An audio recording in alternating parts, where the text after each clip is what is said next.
Party కార్యాలయానికి వచ్చి group 1 ఉద్యోగులు ఇచ్చినటువంటి దరఖాస్తు, ఇది గ్రూప్ 2, గ్రూప్ 3 పరీక్ష రాస్తున్నటువంటి నిరుద్యోగ యువతీ యువకులు ఇచ్చినటువంటి దరఖాస్తు.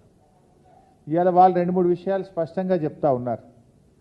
ఒకటి, గ్రూప్ 1 ప్రిలిమ్స్లో పాస్ అయినటువంటి విద్యార్థులకు 1:50 కాకుండా 1:100 చొప్పున మెయిన్స్ ఎగ్జామ్కు అవకాశం ఇవ్వాలని, తద్వారా ఎంతోమంది ఎస్సీ, ఎస్టీ, బీసీ విద్యార్థులకు మేలు జరుగుతుంది.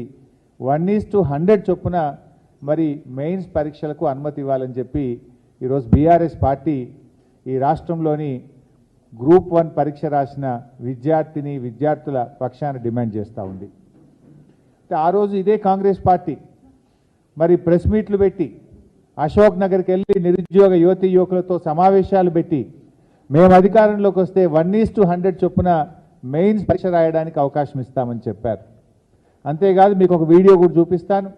అసెంబ్లీలో ఈనాడు ఉప ముఖ్యమంత్రిగా ఉన్న బట్టి విక్రమార్క గారు కూడా 1:100 చొప్పున మెయిన్స్ పరీక్షకు అనుమతి ఇవ్వాలని చెప్పి ఆయన అసెంబ్లీలో డిమాండ్ చేశారు.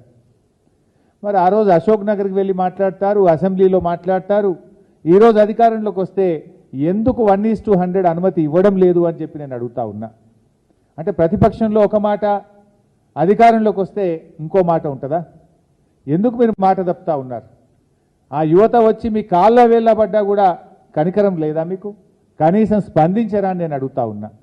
ఆ రోజు బట్టి గారు మాట్లాడినటువంటి వీడియో కూడా ఈరోజు మీ ముందు అసెంబ్లీలో ఆయన మాట్లాడిన వీడియో కూడా చూపిస్తాం. చాలా సంవత్సరాల తర్వాత ఈ రాష్ట్రం వచ్చిన తర్వాత మొదటిసారి వాళ్ళకి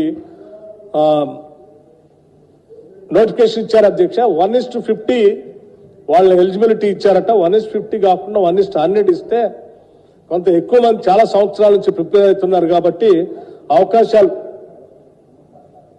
అవకాశాలు బాగుంటాయి. కాబట్టి దయచేసి 1:100 ఇవ్వాల్సిందిగా నేను మీ ద్వారా రాష్ట్ర ప్రభుత్వాన్ని ఆలోచన చేసి అవకాశం ఇవ్వాల్సిందిగా కోరుతా ఉన్నాను. ఆ రోజేమో 1:100 ఇవ్వాలని యువతను రెచ్చగొట్టారు. మేము అధికారంలోకి రాగానే 1:100 అవకాశం ఇస్తామని చెప్పారు. ఈరోజు ఎందుకు ఇవ్వడం లేదు? ఎందుకు మాట తప్పుతున్నారు?